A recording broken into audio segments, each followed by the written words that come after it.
Listen to the vibes. The views and opinions of our guests may not necessarily reflect those of the host or the Vibes Broadcast Network. Listener discretion is advised. Welcome, everyone, to another episode of Listen to the Vibes. And I have to say, I am very, very happy, very privileged, very honored to have Mr. Larry Sharpe on today. You're running for governor of New York. Sadly, I'm not sure that's a good or a bad thing, but yes, that is true. Thank you, Kyle, for having me on. I appreciate you taking some time out of your day to have this conversation. Believe me, it's my honor, and I thank you. Now, you're a libertarian, and Yep. I know that's kind of difficult, I guess, in these times. Well, it's been for years. It's either Democrat or Republican, and Yes. I tend to look at different views. So I want to have a discussion about that. Before we get into it, tell us a little bit more about yourself. My name is Larry Sharpe, as you probably know. You can just Google Larry Sharpe. I'm all over the place. I've been on a lot of different podcasts. Some of the more popular ones, probably Joe Rogan, Glenn Beck, Dave Rubin, Tim Cast. A couple of them that's a bit more popular that people may have heard of. Allison Moreau. So a couple like that. Kim Iverson. I don't know if any of your viewers also watch those. But I'm born and raised in New York City.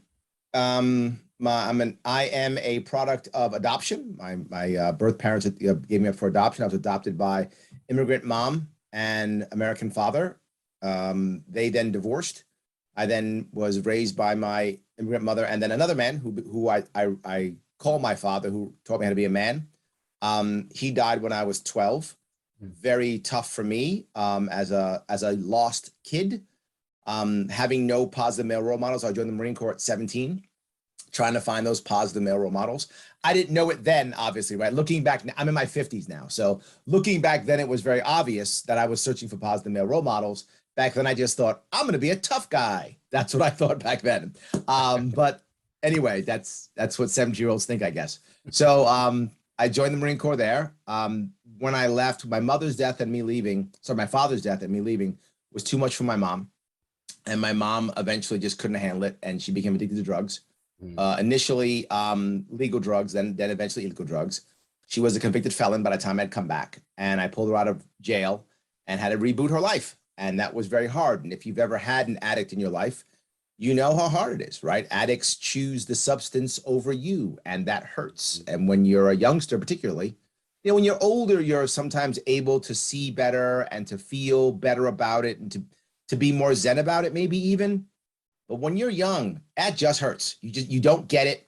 It just hurts. So that was very hurtful for me, obviously. So when I came back, I tried to get her up and running. I gave her the support structure she needed to get up and running, but I hated the fact that she couldn't get a good job. And again, if you've ever had a felon in your life, you know that it can be very hard for felons to get jobs. It can be very challenging for them to do so. They often lie on their resumes and are worried about getting caught and background checks and such.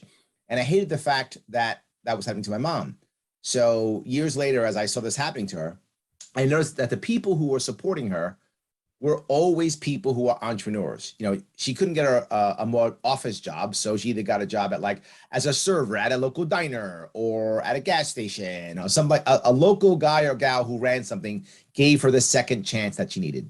It made me realize the value of entrepreneurs and the entrepreneur class in America, how they're the ones who give people second chances and build things locally. But more than that, I then realized how upset I was about her being a hostage in any job she had. She could never stand up for herself, ask for a raise. She was scared. She got fired. There's no job for her. So she's, a hostage. I hated it. So I thought, okay, how can I fix this? So I said, okay, we're going to start a business. And we started a business. I said, we're going to buy a truck, the largest one we can buy in New York State that doesn't require a CDL. And I think back then it was a 24-foot truck. I don't know if that's still true. This was the 90s. But I think that's what it was. It probably still is now. So we bought whatever was the biggest one. I think it was a 24-footer, I think. And we bought that truck and said, we're going to start a business, me, her, and she had remarried, and my stepdad.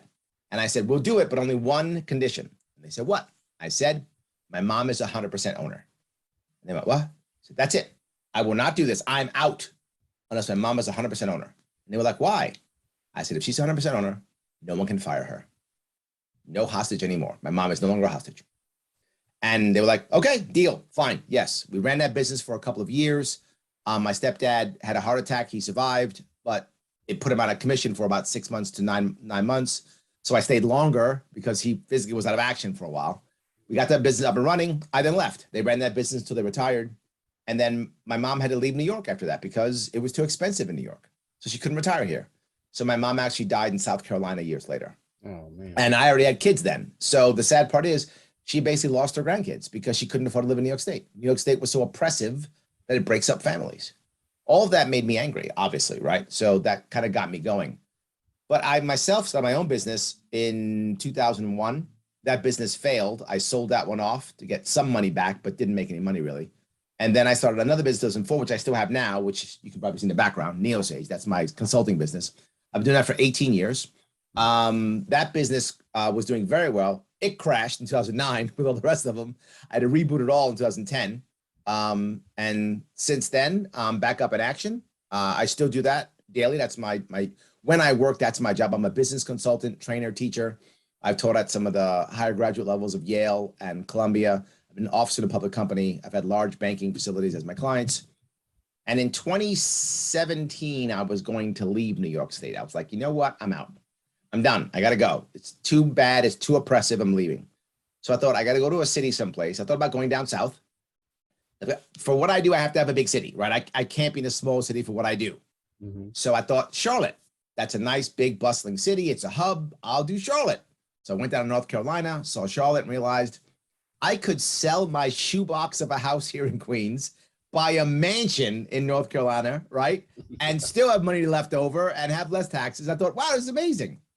But instead of moving, which so many New Yorkers do, I got angry. And I said, why does my state suck?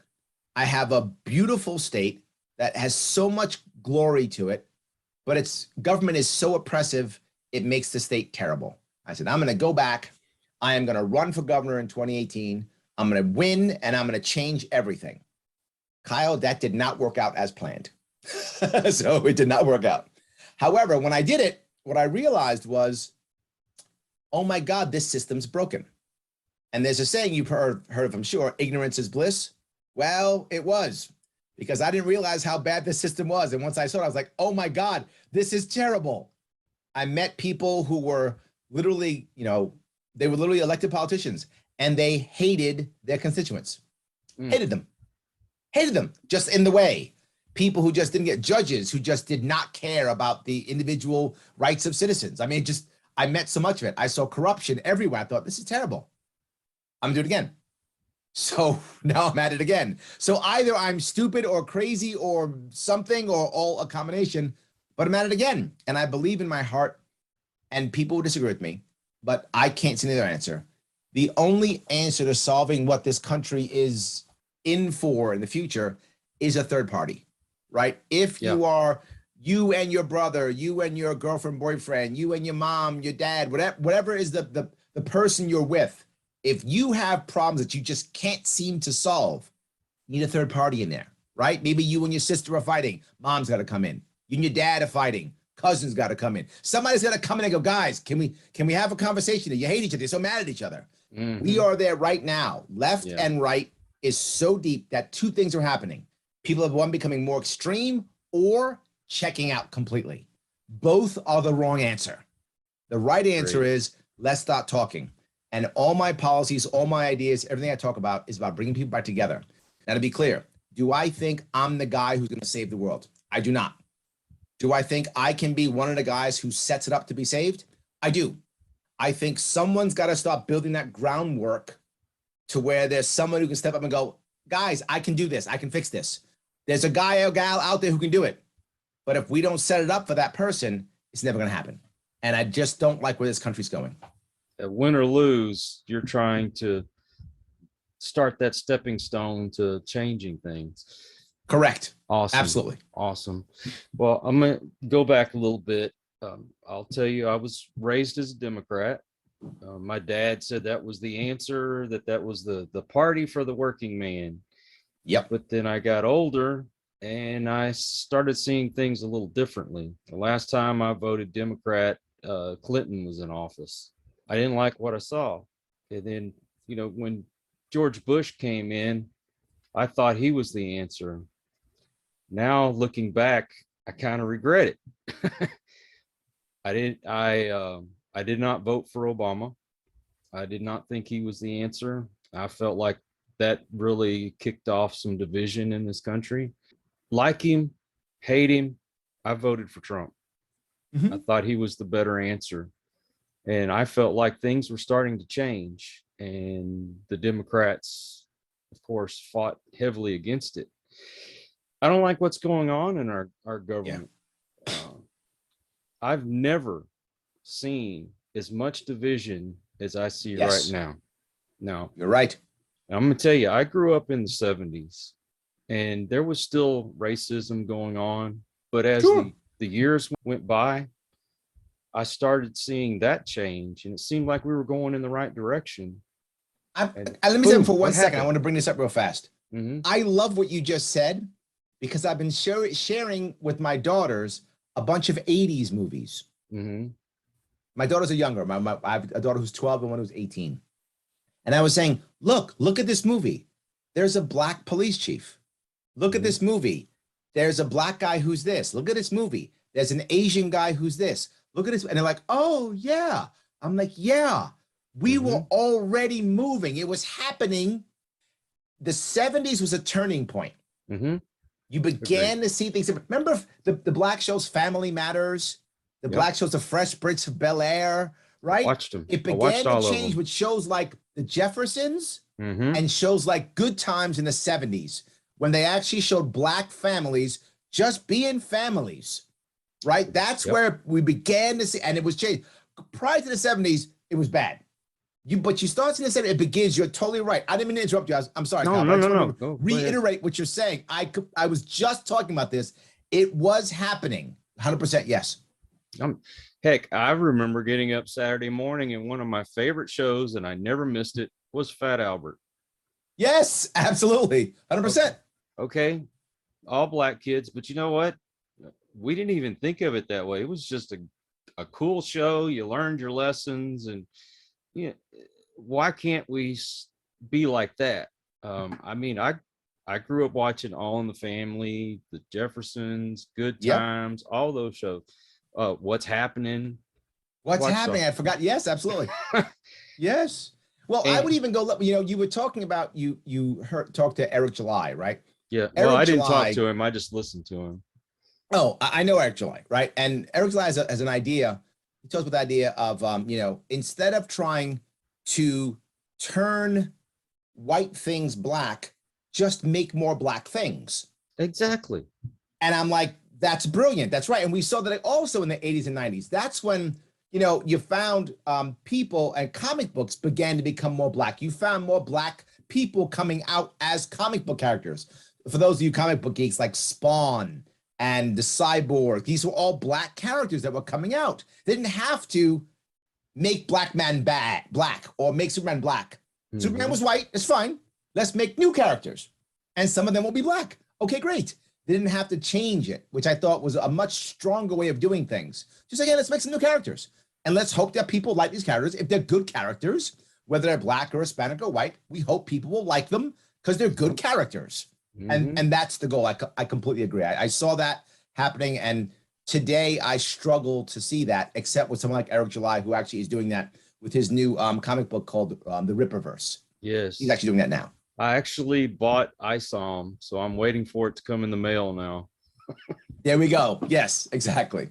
Well, yes. I mean, we had characters like Blade and Blade. Oh, yes. Oh, my God. Black Panther. Black Panther. And like I said, we liked them because they were cool. Yep. There was something about them that was just cool. I mean, come on, Blade all up in leather and sunglasses and fighting vampires. Absolutely. Who cares if he was black? I don't care. The part you bring up now, which I think is funny, is I look back at my voting pattern, right? I also was raised a Democrat. I was raised in the South Bronx. But if you go back to the earlier days, I get why my parents were Democrats, and your parents probably the same way. If you look at Democrats from the 60s, they were actually pretty good. 60s Democrats were decent. They were anti-war. They were about civil liberties. They were against censorship, right? All the things that now they hate, They actually liked them. They were all about it then, right? They were the ones saying, don't censor us. They were the ones saying free love. They were the ones saying all these things. And it was Republicans in the late 70s who were all like, oh, don't say anything, clutching their pearls. They were the ones who were all about censorship. Man, has that changed. It's almost a total swap. I can see why people have changed parties, because the parties, they're not the same as they were when our parents were growing up. They're not at all. You can just see it. It's very different. But when I was a kid, I grew up and my mom was a hardcore Democrat. She was like, people are evil because they're Republicans. That's how she thought. But when I joined the Marine Corps, for those of you who know about the Marine Corps, it's a very conservative branch of the services. Almost all of my senior leadership, they were almost all conservatives. All Republicans are conservatives. Almost all of them were. So the men that I respected, and when I say men, I'm not trying to be sexist. This was the 80s. I joined in 85. This was the 80s, and there were no women in the combat arena, right? They didn't exist. So there only were men where I was.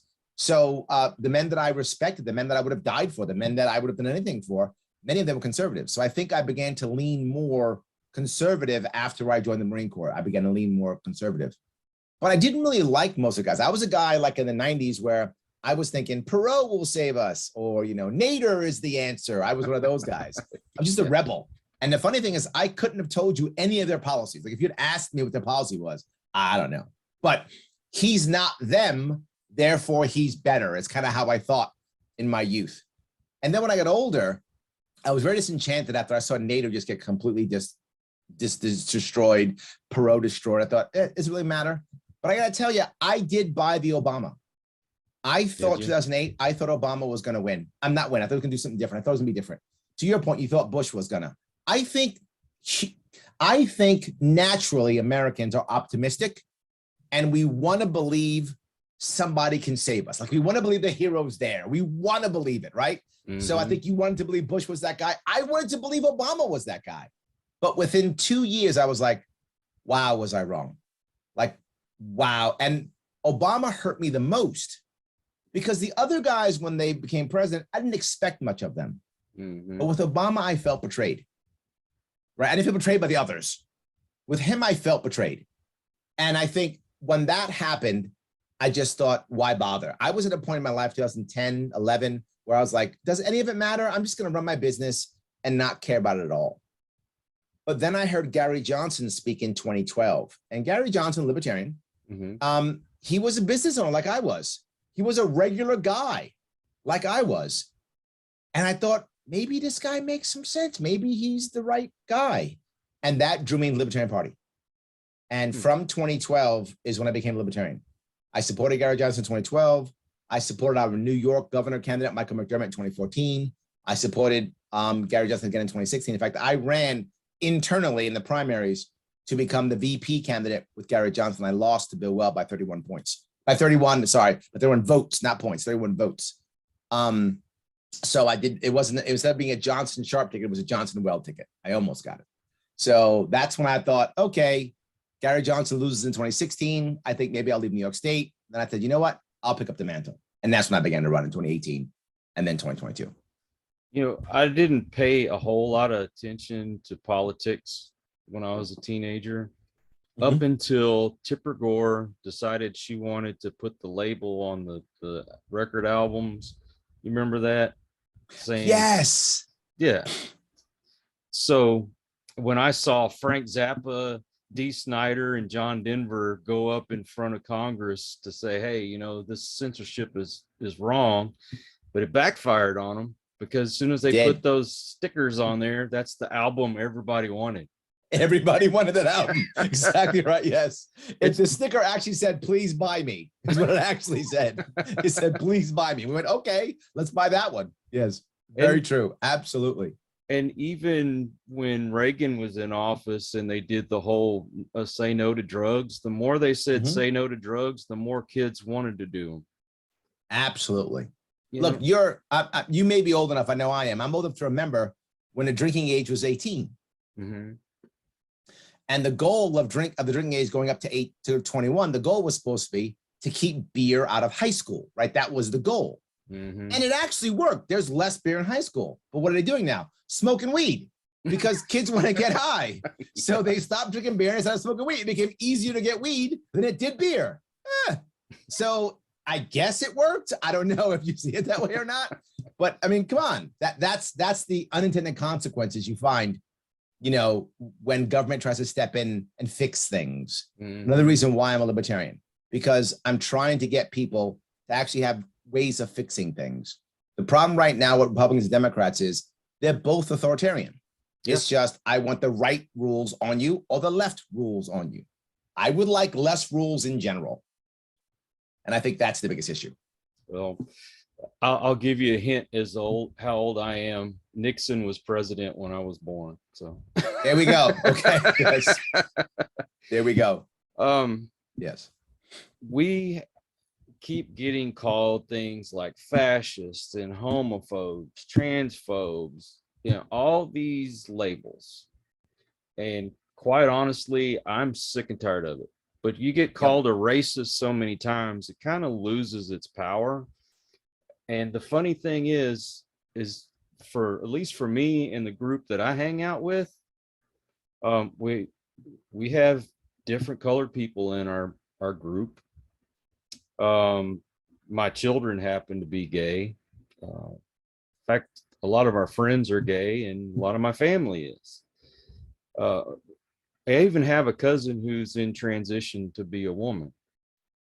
So I could care less. What you do in your bedroom is your business, not mine. You be cool with me, I'll be cool with you. That's literally libertarian values.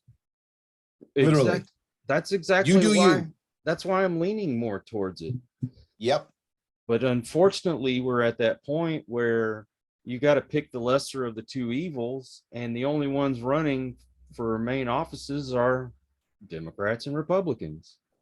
Yeah. The to be full with you, two parts of that. The last piece you meant is the only people running for main office. It's not true. Libertarians run for main office all the time. The problem is we can't get on the ballot, or no one pays attention to us. But we are running. So well, just a clarification for your audience. There are literally at least 25 people who are libertarians running for governor right now. But we either can't get on the ballot or the press won't cover us. So I just want to make that a clarification. Right. So then it's the other piece you mentioned, to pick the lesser of two evils. Yes, but that's a temporary issue. And this is how they keep getting us. People will say this is the most important election. You can't let the Democrats win, you can't let the Republicans win.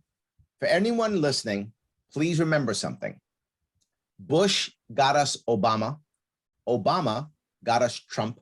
Trump got us Biden. Who's winning? Nobody's winning, right? If you don't like Trump, Trump might win again. Your vote for Biden didn't work. If you don't like Trump, Biden won. Your vote didn't work. So no matter what, they're going to just swap back and forth. And some people go, well, the election's rigged or whatever. Maybe it is, but it's rigged to make sure they just go back and forth. That's what it's actually rigged for, to make sure it goes back and forth so you keep being afraid. Think about this. One of the biggest issues out there right now is the abortion issue.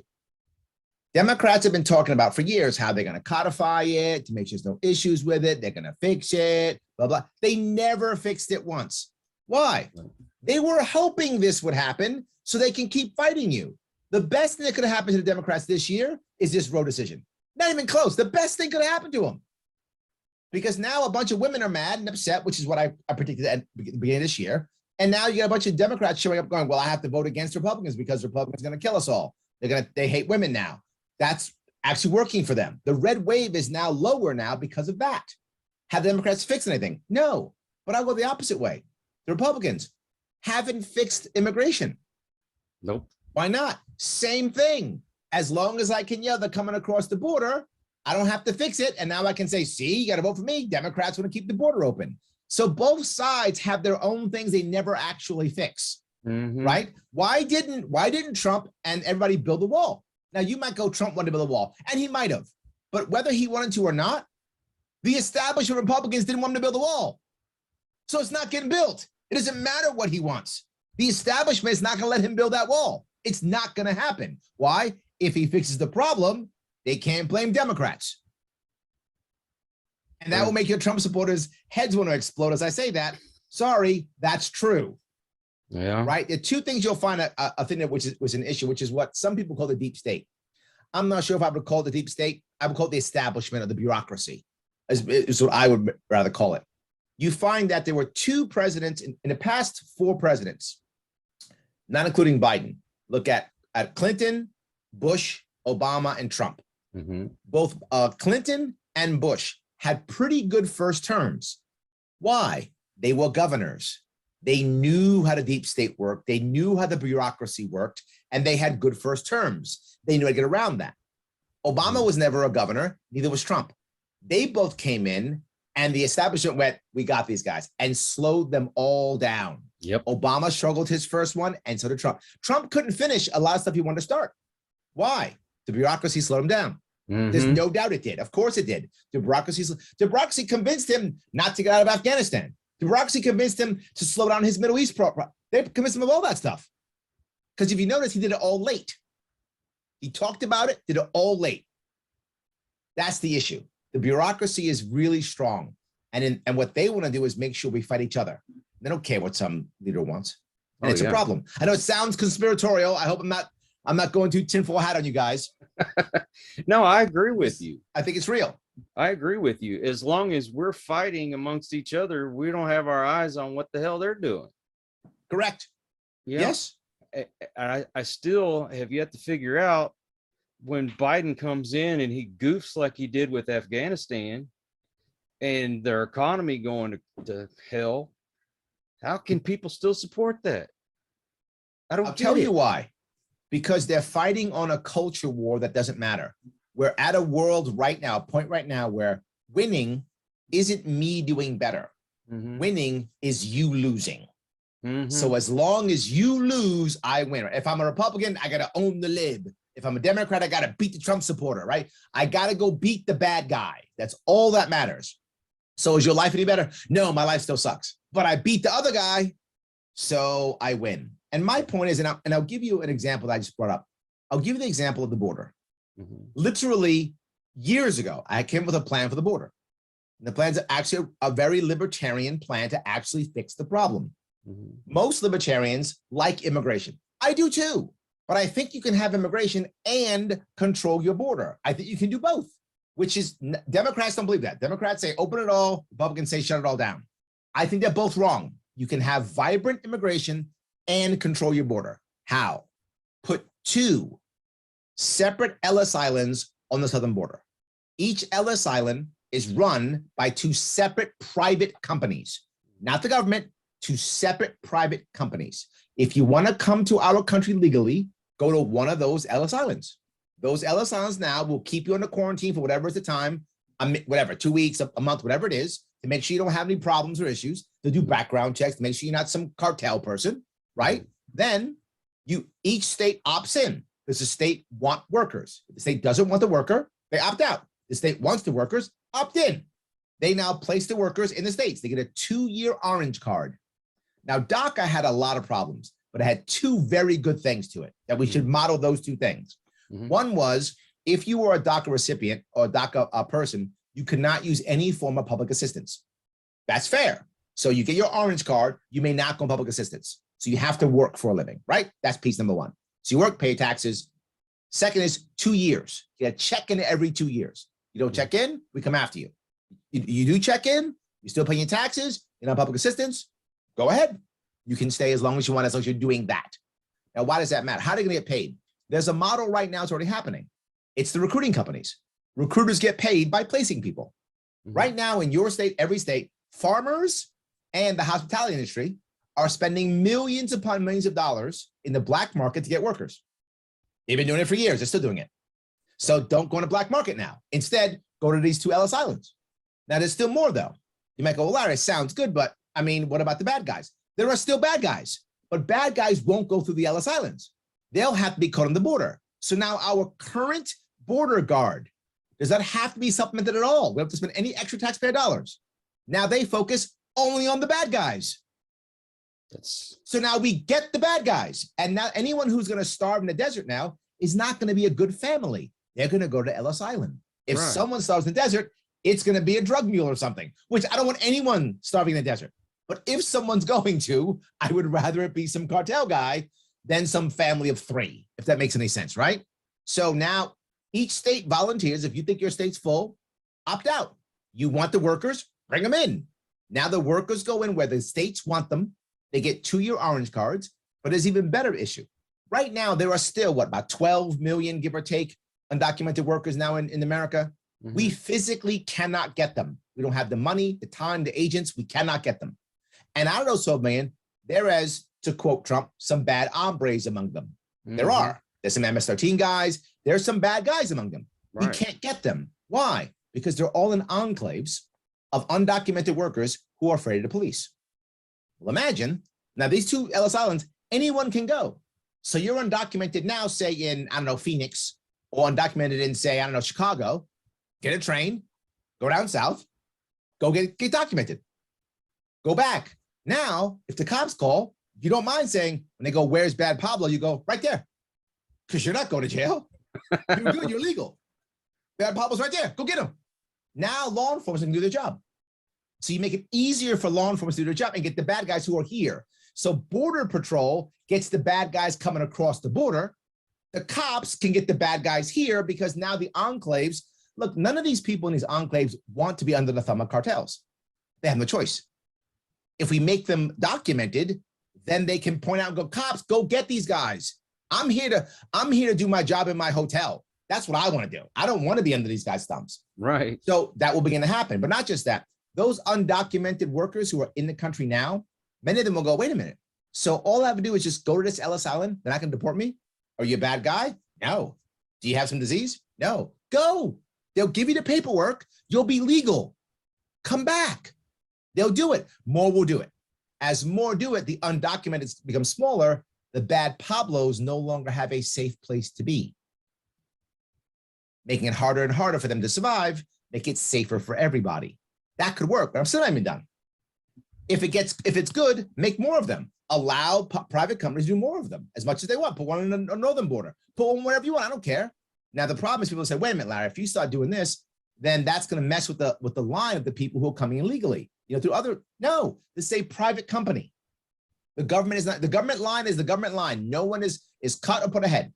But now if you go one step further and say, hey, wait a minute, we will let this private company move forward to create green cards or to create whatever the case may be, some pathway to some citizenship. They can't, they want to. Let them know, here's the rules. After 10 years, they got to pass a test or speak English or whatever. The government makes the rules. If you follow these rules, then the person can do it and they pay for it. The individual who's working pays for it, not the taxpayer. If that begins to happen, more people will go to the Ellis Islands, less will go to the government because the Ellis Islands will be more efficient. How do I know? No individual company may own more than one Ellis Island. Why? They will compete against each other. Good idea. If one company owns all of them, there'll be a monopoly. It will suck. But if they have to compete, now people decide, well, I don't want to go to that one because these guys suck at that. I'm going to this one. And that's what people do naturally. In fact, they might even specialize. What might be better for like high-tech workers, what might be special for more like farm workers or whatever. They will do it naturally. I don't do anything. It will just happen by itself, which means at one point, the immigration world in the federal government, they will come down, which means we can cut spending and cut taxes for everybody and have better, safer immigration. That is a libertarian answer. That's awesome answer. And that's one of those issues that's really important to me. I live in the state of Texas. Oh, so yes, this is literally your backyard. Mm-hmm.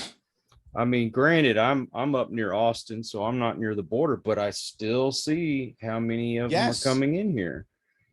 Absolutely. It's been a problem for so long, and nobody has. And are you telling me I'm the only guy who can figure out an answer? Of course not. They don't want to solve the problem. That's my point. They don't have to solve the problem. All they have to do is go, I'm not the other guy. And people get scared and vote because if I lean left, I can't have the right people do it. If I lean right, I can't have the left people win. So I stop it. Yeah. Oh, that's one of the reasons why I'm disenchanted with either one of the sides, because there's no answers. If I'm going to pay my taxes, I want my money to go to actually solving problems. 100%. I'm going to bring up another problem. I'm an advocate for veterans. I'm working with them right now where they're coming on, they're telling their story on my show. Yep. And I mean, I'm going to do what I can, but I'm one guy. I don't know what I can do except give them a voice.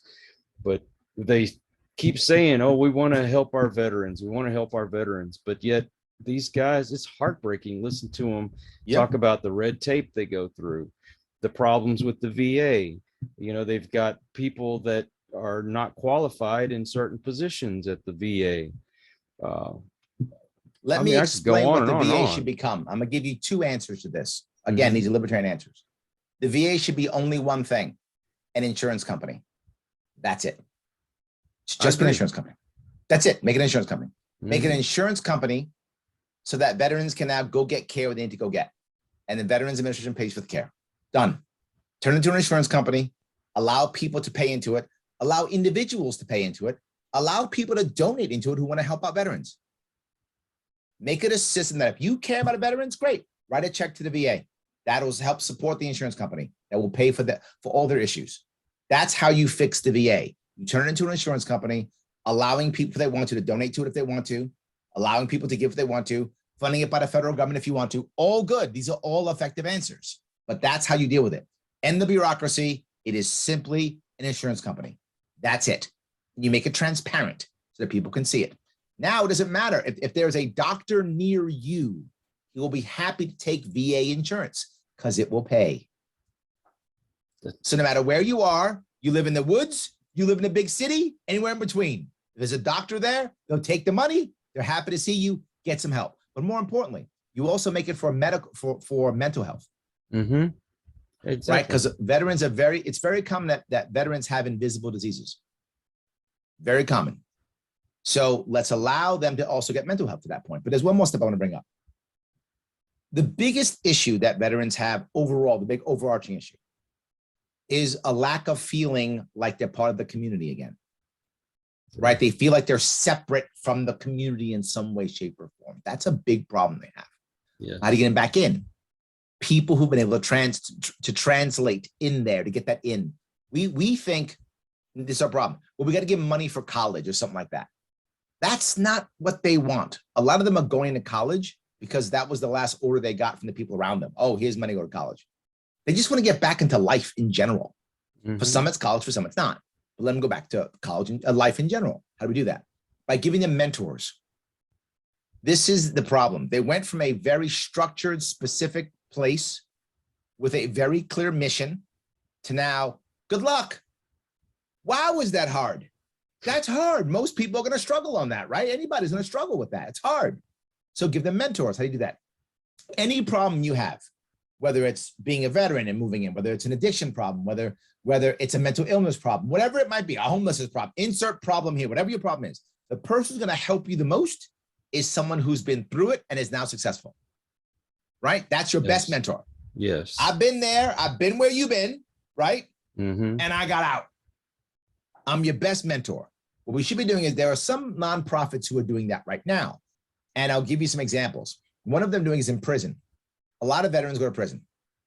Yeah. And many of them go to prison within the first year or two, maybe 3 years of getting out. About 50% of all veterans lose their first job. Either they quit or get fired, or their first job does not go well for them within the first year.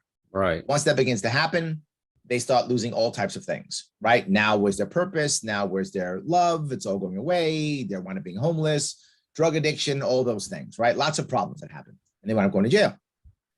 There's a program in Massachusetts now called the Humvee program. And what it does is it basically says it's almost like a halfway house almost. Prisoners then go to this halfway house. They're recommended by corrections officers. So the corrections officers who work with them every day say, this guy's ready, is recommended. The corrections officers working there along with volunteers from the outside who are veterans who've made it. It's a mentorship program, and it gets them out. The recidivism rate in Massachusetts at the time, last time I checked, was about 79%. Within this program, less than 5%. Wow. Massive difference in people coming back to jail. Massive difference. These programs should exist. Another one that is a homelessness project.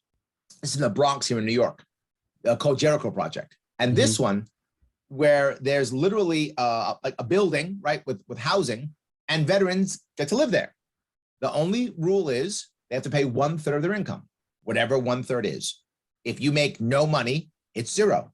If you make more money, it's, and this is not run by the government. Neither one's run by the government. That's the key point. Yeah, so there's no bureaucracy. Right. There's no bureaucracy, right? And the reason why it matters so much, this actually works very well. So where people who start making it actually stay in the Jericho Project because they want to be mentors to others. Voluntarily, they feel the purpose. They want to be there. So they're spending extra money to stay there because they want to help others. No one's forcing them. They want to do it, and they're doing it. That's their purpose. And that becomes also very successful. The reason why I say it is, if it is a government programs, their job is to service people, not to help them. There's a difference. So if you and I run a government program, and I go to, Kyle, you're my boss. Hey, Kyle, guess what? I serviced 100 people this week. You go, Larry, well done. You're the man. Yeah, thanks. Next week, I serviced 110 people.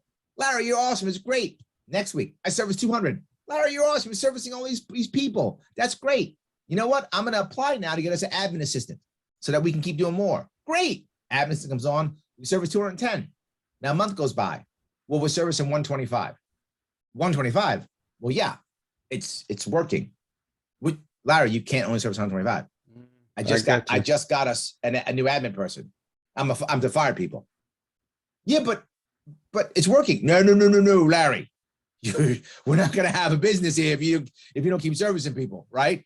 Oh, okay. So now the rules for me to service are X, Y, and Z. So people now come in need to be X, Y, and Z. I'm going to just do X and Y. Okay, I need more people to service. We're encouraging corruption because if I don't get 200 people to service, I don't have a job. And it will grow and grow and grow, and I'll keep servicing. If I solve the problem, we're out of business. Now let's change this. Now instead, you and I run a nonprofit, right? We're not government, it's a nonprofit. You run it, and you spend a lot of time courting donors to give you big checks. That's a lot of what you do for our nonprofit. So if I say I serviced 110 people, you're great, Larry. What's your success story? I go, what's that? You go, success story. I don't know what you're talking about. God, what are you talking about? Larry, if you don't give me success stories, I can't go to my donors and have them write me big checks. So you better start showing me some success that you're actually helping people and solving a problem, or you're not gonna have a job. I got you, Kyle. Now I got you. Now I'm gonna go help people. Right. So I can now show you, see, this person had a problem. They don't have it anymore. You now go to your donor base and go, look what we're doing. Here's our examples of us actually saving people. And they go, my God, Kyle, I love it. Here's a check. I love it, Kyle, a check. A nonprofit not sponsored by the state is by default a better situation. Community is always going to be stronger than government, every time. The problem is we've spent so much time having government step in that community goes away. As you add government, you remove community. That's how it works. You see it every time. So for us to be able to push government back, we have to have ways of adding community. And one of the policies I came up with across New York State is, imagine if you have to write your check for tax to your state every year. Now, you in Texas don't have income tax. I do. So whatever my check is, I know. Whatever my check I write to the government for whatever my school tax, my property tax, my income tax, imagine if I could take $250 of that I'm going to send to the state. Don't send to the state, but I can give it to any nonprofit in New York State. If that nonprofit's in my county, it's doubled to $500. So you might say, interesting. Yeah, I can. I'm losing the money either way. I'm either giving it to the state or I'm giving it to a nonprofit locally. And I go, $500, that's not a lot, Larry. What about when 1,000 people do it? 10,000 people do it. Now that's some money. What am I doing now? I'm encouraging local nonprofits, communities to step up and fix things. Because if a state agency does not do a good job, let's say you have to fix the roads, it's a problem, right? In your area, fixing the roads. If they don't fix those, they're bad at it. What happens to a government agency? It's bad at it, doesn't do its job. It gets more money. It gets rewarded. Oh, yeah. It gets rewarded. It sucks, it gets rewarded. But what if it's a local community? And now you have to petition every year for my $500.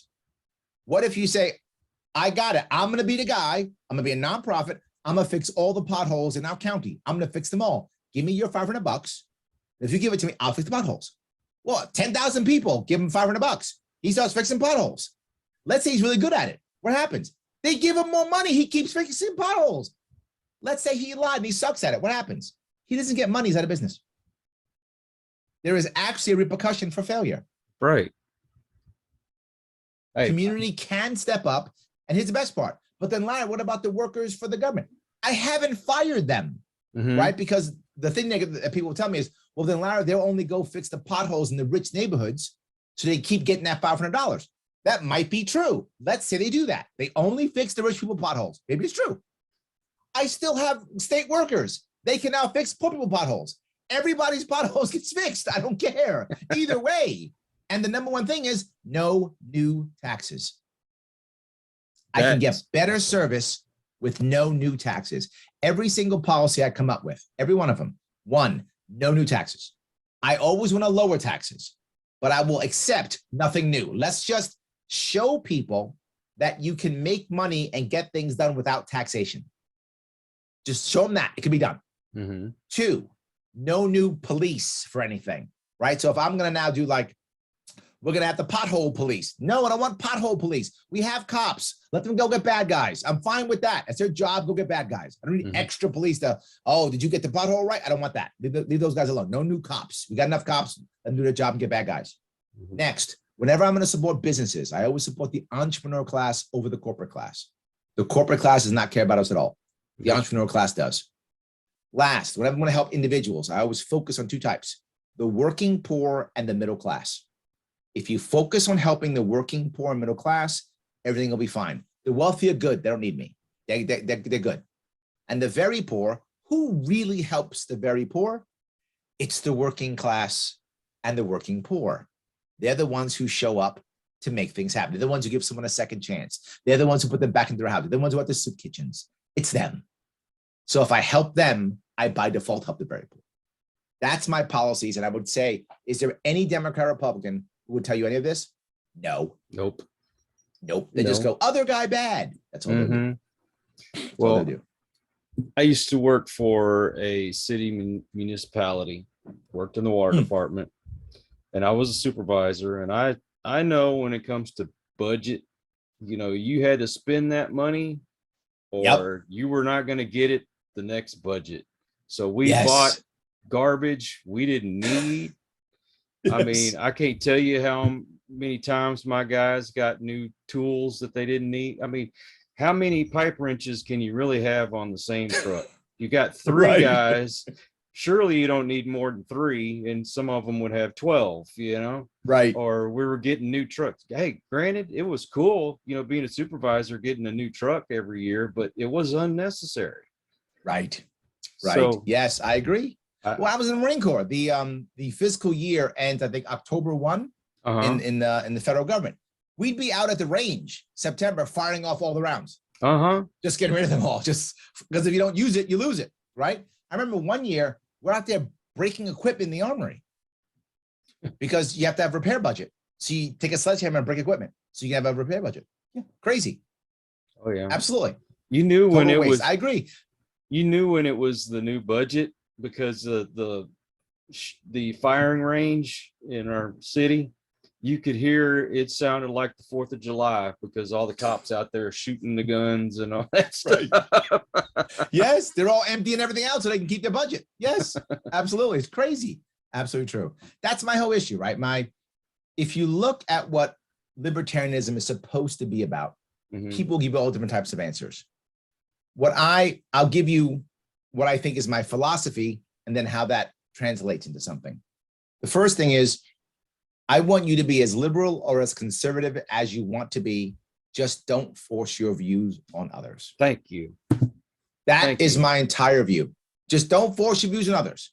You can be super liberal. And as long as you're just saying, hey, I think you should all be liberal, and it's my opinion, and I'm going to use my example and my community and hope you guys all become more liberal, that's fine. That's on you. Don't force me. Don't pass a law. Don't pass a rule. Don't censor me. But you go ahead and show me the example of liberalism and hope that I agree and jump on board. I'm okay with that. Conservative, same thing. Just don't pass a law. Don't force me. Don't censor me. But if you want to be conservative and show your example and your community, and hope I agree and become more conservative, good for you. You still have freedom of speech. You can say what you got to say, and we'll be good and we're fine. How does that manifest itself in law, in rules? And it manifests itself by saying, unless you feel that this is going to create a victim or hurt somebody, why are you passing a law? Right? Is it going to hurt someone? Is there a victim? Is there a threat? Is someone going to be in trouble? Okay, pass a law. I'm not against people passing laws like murder and even threatening and fraud. These are all crimes and should be. But having something's a crime. So having a gun, that's a crime. In my state, that is. Yes. Not shooting someone with the gun, that should be a crime. Hitting someone over the head with a gun, that's a crime. Pointing a gun at someone and saying, give me your money, that's clearly a crime. Yes, go get him, put him in jail. But I physically have one on my person because I am afraid, or because I want to, or whatever reason I want to have that firearm on my person, I have it. How is it a crime? It is in my state. Not just that, having a substance, because I want to have weed on me, because I like to smoke weed. I mean, I don't, but I like to smoke weed. So what? How is it a crime? Stealing it from somebody, that's a crime. Stealing to get money to buy weed, that's a crime. But having the weed is not a crime. So letting people have what they want to have, as long as people are two things, consenting and adults. If you're an adult and you consent, I should leave you alone. That's a critical piece. When it comes to actual government, the number one thing is not to abolish government. I mean, of course, I'd love to. However, I'm being realistic. Government's always two things. It's a monopoly and a jobs program. It's always those two things.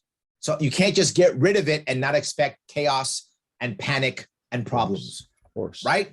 So instead of me knocking down government, instead, I recognize this jobs program monopoly. I create an environment to get rid of the monopoly. I don't want to knock down Goliath. I don't want to make another Goliath. I want to make hundreds of Davids. Lots of Davids to knock down Goliath. And then there's lots of Davids there. I'm happy to make sure that more and more people have lots of Davids to go up and down to make a vibrant community, a vibrant country, a vibrant county, a vibrant state. Vibrant and sustainable is important. You do that by having a whole bunch of people doing a lot of stuff. You do that, you'll have a better community, you have a better country. Right. Well, the first time I ever heard, and I can't remember if it was Rand Paul or Ron Paul, it talked about letting drugs be legal. Yep. And I thought, that is the stupidest idea. But as I got older, I noticed that, you know, when you have kind of free reign and access to certain things, a lot of times you walk away from it. It's like you don't have, it's not so cool to go smoke weed if it's legal. It's not so cool to go do whatever drugs if it's legal. And besides that, you should have the freedom to choose what you put in your body. It's none of my business. I'm not going to do it. I'm going to discourage my family from doing it. Yep. I mean, I was a drug addict for years and years and years. And so, you know, I know how it is. And I'm so happy to be sober. I don't even drink anymore. Yep. But if my neighbor, it's not hurting me. And if it's legal, why is there so much violence? Because they're fighting over their territories or it's all drug violence. Yep. It's all gang violence. If it's legal, then you don't have as much violence, right? And the example I'll give you is, do liquor stores have gang fights? No, because it's legal. Exactly. If you steal somebody's liquor store, they call the cops. They have insurance. Well, guess what? If weed was legal, you could call the cops. You'd have insurance. You would insure your weed because it'd be legal and the insurance company would pay. If someone stole your weed, you call your insurance company. That's how it works. That's what would happen, right? Because it's legal. Alcohol's that way. Cigarettes are that way. All of those are the same way. So of course they would. More importantly, though, the harshest drugs are all directly because of the government. Directly. Why is there meth? Why is there heroin? Why is there fentanyl? Because the safer drugs are illegal. That's why. How do I know that? I live in New York City. In New York City, the wealthy people also do drugs. I know many of them, but they don't have ODs. Why? Because they're doing Adderall or cocaine. These are safer drugs. They actually crush up Adderall now and snort it. So they'll snort up Adderall, they'll snort up cocaine. These are safer drugs. They're not ODing because they're safe, but they're also super expensive. So if you're wealthy, you just buy it. When you're not wealthy, you have to get to a cheaper example. What's the cheapest example? Meth, heroin, and fentanyl. People will tell you, well, the Chinese are putting fentanyl in to kill us. That's not true. We are asking for fentanyl. We want it because it's a cheap, hardcore high. We want it. We are asking. People are looking for fentanyl. Now, of course, they're screwing it up because it's not in the right way and they're dying because of that. But they're not. They know fentanyl's in it and they're still going for it because they hear someone OD'd. Now they're going after it because they think it's a good high. They're actually going for it. And people don't get this. If you made weed legal, 80% of all of our addicts in this country came from a legal prescription drug. Imagine if instead of that legal prescription drug, they were able to just have a cannabis product. They would have never gotten hooked. They would just had cannabis instead. Imagine if you imagine if cocaine was a drug that was cheap and people could just buy it. Well, they wouldn't have to go to heroin, would they? They wouldn't go to meth, would they? They wouldn't go to fentanyl, would they? You would literally save millions of lives by making it legal. But more importantly, and you know this, once you go to a drug that's illegal, you lose your family. When you're an addict, you need your family more than ever. You need to know that people love you, that people still care about you. And if you're an addict, you don't know, is it the 5th I love you or the 300th I love you that you need to make that change?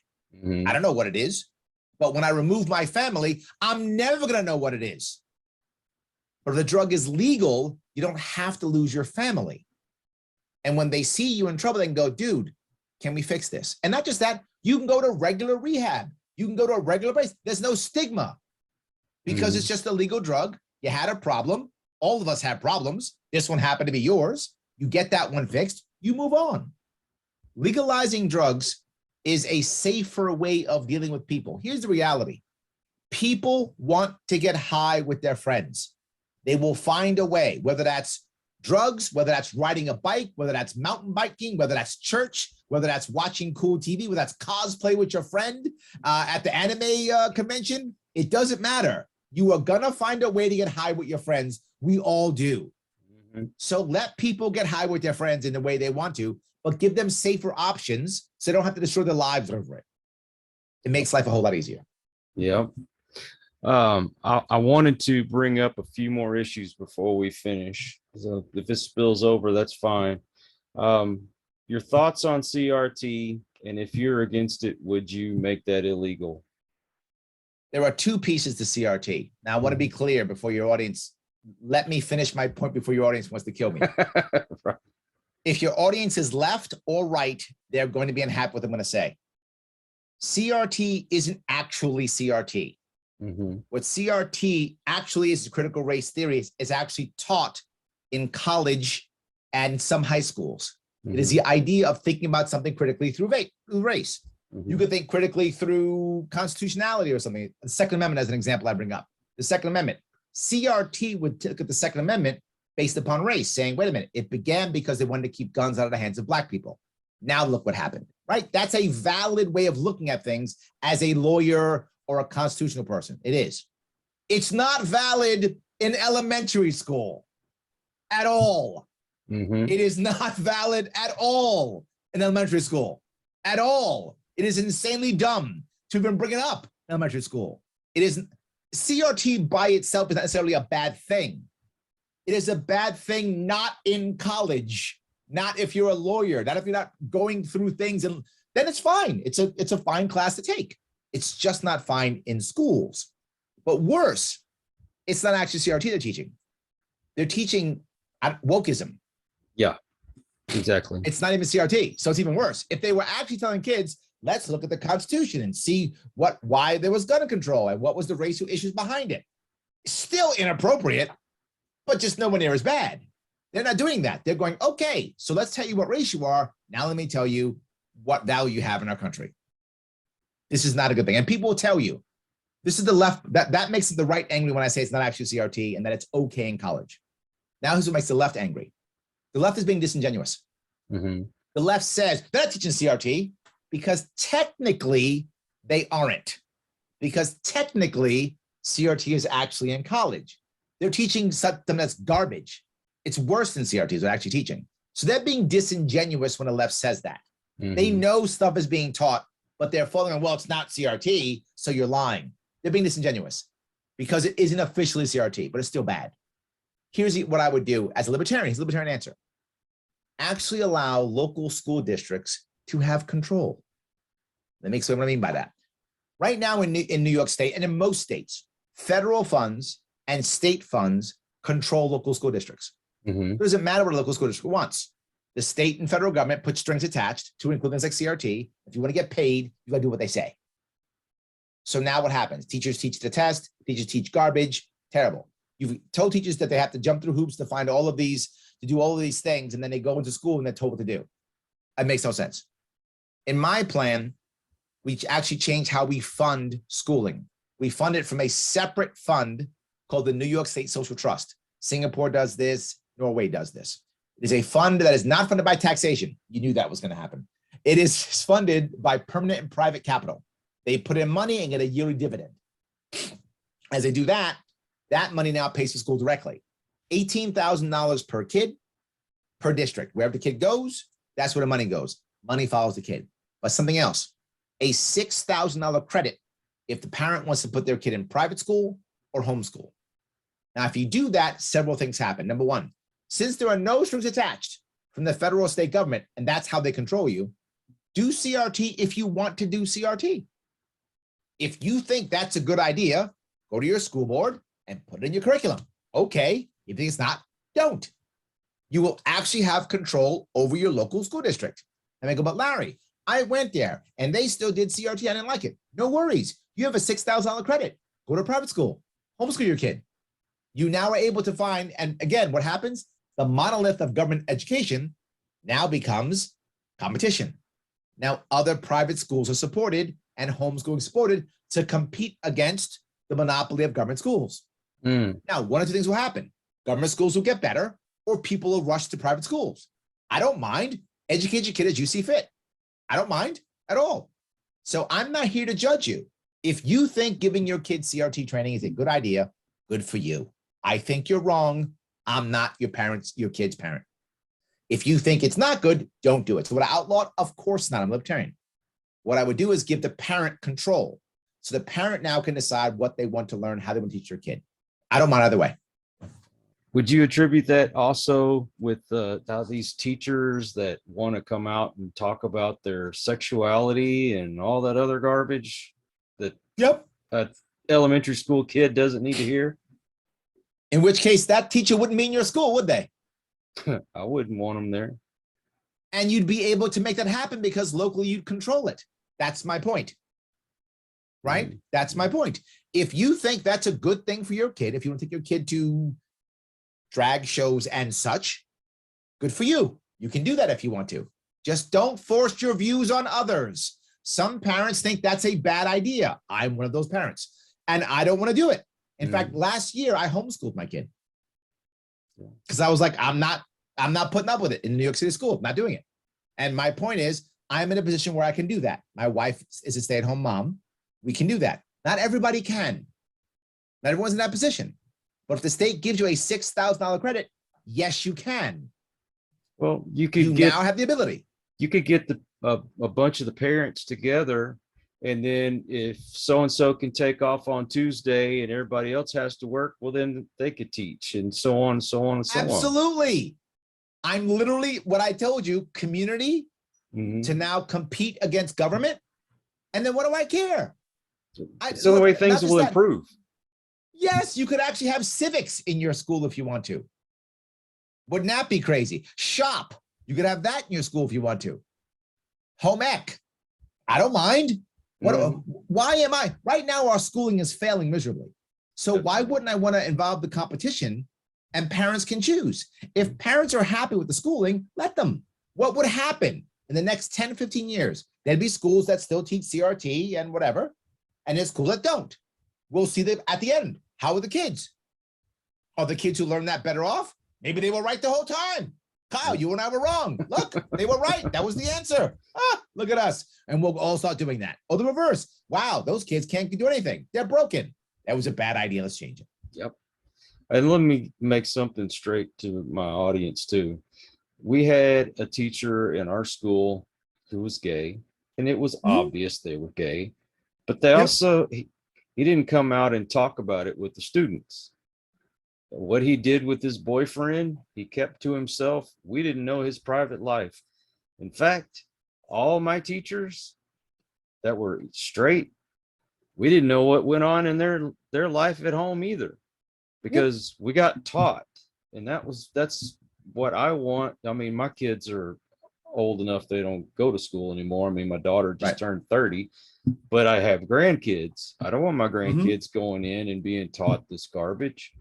You know, well, my point being, though, two points of this. The first one is whether or not your kids should or shouldn't be up to the state. It should be up to you. That's the key. It should be up to you. The state shouldn't be deciding this, right? If you think, I know you don't, but if you think it's a great idea to have your kids talk about sex when they're 7, I don't know why you'd want that, but if you want that, who am I to tell you that's not the right thing? All I want to make sure is I don't force that on others. Because if you think that's the right thing, you're going to talk to your kids about that anyway when you're home. You're going to do it anyway. I can't stop you. So why would I want to stop you? I can't anyway. And I shouldn't. Right. But I shouldn't force it on others. That you see it constantly in my view. Let people be free. They'll do what they want. And let people, if it is, you might make mistakes parenting. Guess what? We all make mistakes parenting. Not like a manual. Humans. We don't have a manual. Exactly. We're all humans. So how can the state know? And this if is me, the person closest to my kids, doesn't know. How can the state know? It can't. Exactly. And if I'm going to make a mistake, the odds if I'm going to trust the parent or the state, I will trust the parent. I'm going to say something crazy. Parents usually love their kids. I know, nuts, but they do. So they try to do what they think is right for their kids. Will they make mistakes? Of course they will. We're human beings. But if they make a mistake, the parent loves their kid, they'll try to fix it. They'll make it better. They'll try to get around it. They'll support their kid in the error they made. That's just how parents are. The state won't do that ever. And this is why I always want to give the parents as much power as I possibly can and not judge them. Because you know what? You and I could be wrong, Kyle. It's possible we're wrong. And guess what? We'll figure it out and we'll make changes. Well, I'm normally not, but you know. Well, this could be that 1 in 1,000 times, guys. It might be. It might be. It might be. Yes. One of the points that I bring up when I get in discussion about this is that just think if somebody came to their door, the ones that are pushing all the stuff that I don't care for. Well, I'll use me for example. I used to go to church, and pardon the pun, religiously. I used to go out and witness, but if I knocked on a door and somebody said, I really am not interested, I'd say, have a wonderful day, and I'd walk off. First thing most people want to say is, don't push your religion on me. Well, I don't want them pushing their stuff on me either. Agreed. But here's the next piece that you just brought up, right? We have a country that's about 50-50 split. If I say, I want to ban CRT or I want to mandate CRT, half of this country's against me. How am I going to possibly make change, bring us together? But if I say, you do you, stop forcing yourself on others, people accept that, right? There are people in your audience right now who are like, but CRT is terrible. But if I said, okay, but let these people do it, they wouldn't be happy. They'd be like, all right, you're fine. Let them critical do it. Fine. Yeah. That's something they would vote for and accept. Versus you got to do it. I don't want to give any state the power, because now when the Republican wins, he puts his views, but then Democrat wins and he puts his views. The Republican wins and he puts his views. I have an idea. I don't care what their views are. Leave me alone. Amen to that. Well, leave me alone. I just thought about this. Okay, I told you both my boys are gay. All right. And I mean, if it was my choice, I would rather they were straight and they were going out and, have a nice wife and bringing me grandkids, but that's not their life. Not what I choose for them, but it's none of my business. But I'm going to love them anyway. Sure. Because they're my kids. So Yep. if my neighbor wants to do whatever they want outside of doing something illegal, Yep. Like kill somebody, do what you want. Why can't we stand out on our front lawn and talk or have a barbecue together? You live your life the way you want to. I live my life the way I want to. That's the world I'm looking for. Me too. Me too, brother. Me too, 100%. That's it. Absolutely. All right. Well, this is kind of an interesting conversation, wasn't it? I'm loving it. All right. I'm gonna bring up one more issue because I know this has been a lot, but I'm disabled. And as much as I don't like living off the government, unfortunately, since I can't work, I have to get a disability check. Not a whole lot of money, but you should take every single dime the government will give you. They have been stealing our money for literally centuries and spending it on garbage that we don't want. Take every single dime, every penny. Ask for more. Don't you dare stop. Okay, so if you were in charge of that, would you still be okay? We can still pay taxes and we can take care of these people that are disabled. I don't want to use it via taxation, right? People need services. People need help. People fall down and make mistakes all the time. People have bad things happen to them without a mistake. It wasn't even their fault. Just stuff happens to people all the time. Of course I want to help people. Absolutely. Never have you heard me say, take everything away. Right. What I want to create is something that's similar in New York State, but we could make it national. In New York State, I talk about that trust. There are many countries that a trust actually is about 20% of their entire budget. That's how much a trust can do. You have that kind of trust, and trust creates what I call the graduated income boost. And what that is, it's based on New York State. Now that may change depending on my state. If you went national, it could change. I'm not sure. But I'm going to talk about New York State. You'll understand if you put it someplace else. We use the number 18,000. So every New York State resident gets $18,000 per year.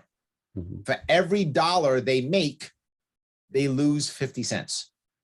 So you're able to graduate yourself up. So if you want to work, you can. Many people who are disabled can make money if they want to, but just they can't make as much, or they can do part-time work. But there's a worry. Once you start making money, you might hit that level to where obviously you lose your benefits, blah, blah, blah, all that stuff. I don't want you to feel that way. I want you to say, you're disabled. Okay, can you make money? Do you want to make money? If you can, go. I want you to be free to still make those choices in your life if you want to, which means you could work your way up. What that would do is that will remove all state benefits, but you'd get that check, no state benefits. We would absolutely save a bunch of money. It's much simpler, and it allows you to go up without is a key part, without a benefit cliff. Now, in this case, you would still get federal funds. In my case, you still have, but the state would help out. You could move that to something else. And why would you do that? Because I don't want people who are making $100,000, $200,000 a year getting a check from the government. Right. And with the UBI method, everyone gets it. With Social Security, everybody gets it. I want people who need it. I want a baseline that people can survive, but still work if they want to. And it doesn't matter for the household. So let's say you say in your world, you can't work, or you can make it, you can make $18,000, what you can do. But you live with somebody. Well, they also get $18,000. When I get $36,000 in a household. Boy. Well, okay. Live nice. Now you can live. Yes. Now you can live, right? You might have to live with somebody, but so what? I'm encouraging family. I'm encouraging versus the current system, which discourages marriage. My system encourages marriage, encourages families. If you let your elderly person move in, they get it too. I'm encouraging you to live with your family. So this style of assistance that can be done with a fund, not taxpayer funded, is a far better system than we have now. Of course I want to help people. Why would I not? I've been in this situation where my mother literally came out of prison, right? I know what it's like to be in trouble. People screw up. or get screwed. It's not always the person's fault. Sometimes it is, sometimes it isn't, right? But it happens. I want to help people, of course, but I'm doing it in a way that encourages others. And I don't want someone thinking, and they do sometimes, you know it, they think this, you're in a taxpayer dole. I don't want you thinking that. I want, if you're on the right, you do not want more taxes. I agree. If you're on the left, you want big business paying for the little guy. I agree. So let's create the fund where the big business puts money into it and pays the little guy voluntarily. Let's do that. Let's do that. Sounds awesome, actually. I mean, Yes. for myself, I mean, I do want to make money. Yeah. My problem is I can't do physical labor anymore. Yep. And even if I was to do, say, something on the computer, what have Yep. you, I can only be, in that position for so long, and then I'm in a lot of pain and I have to get up and move. Yep. So kind of screwed either way. And I found doing this podcast is something that, I mean, I can regulate my time that I'm sitting here and when I get to get up and move and that kind of thing, but I can make money at it. So, but if I get too successful, I'm going to lose my Medicare. Yes. And I need the Medicare to be able to go to the doctor to take care of this. Absolutely. Yes. And that's my exact point. I do not want you to have a clip. I want you to feel comfortable making more money. Mhm. If you want to. Some people, they can't. I got it. Some people can. So you should have the freedom to make as much as you want to make without a benefits cliff. I completely agree. Wow. Well, you have definitely opened my eyes to a lot of things, stuff I never thought of. And I hope that you win, man. I really do. I hope so too, but it's not looking good right now, but we'll see. Hey, Look, the reality of it is when I was on Joe Rogan, at the end of Joe Rogan, he said something very important, which I say all the time because it really matters. He said, Larry, I love your policies and your ideas. How'd you make them happen? I said, well, I have a policy team. We talk about it. We come up with the policies, make white papers. We come up with policies. He said, wow, you better lock them down. I said, why? He said, people will take them. I said, take them. Fix my state, fix the country. I don't have to do this anymore. I have a business and a family. I don't want to run for office. I don't want to do this. Fix it. So the odds of me winning are obviously slim. But if I become popular enough, my ideas will move forward. And that's more important to me, right? So if you want to support or help out, check me out. LarrySharpe.com is my website. Larry Sharpe on I'm on everything from TikTok to YouTube to Facebook. I'm on Larry Sharpe everything. And it's Sharpe with an E, and the E stands for, I don't know, electable. We'll use that. excellent. Excellent. The E stands for excellent. There we go. Well, the best to you. What do they say? Break a leg. Don't want to say good. There we luck, go. Break a leg. But your time is precious, and I'm so thrilled that you decided to spend some of that time with me and my audience. I just can't thank you enough. I appreciate it, my friend. Thank you for having me. Have a good one. And also, all of you out there, if you are new to the channel, I hope you enjoyed this content. You know that I usually don't get political, but this was something I think it needed to be done. Please come back. Please hit the subscribe button for sure. And all of you that are regular to the channel, your support means everything to me. And if it wasn't for you, I wouldn't be doing this right now. So until the next one, everyone, please take care. Be kind to one another. God bless and peace. We hope you enjoyed this episode of Listen to the Vibes. You can catch us on Buzzsprout or wherever you listen to your favorite podcasts. And on YouTube. Follow us on Facebook at The Vibes Broadcast Network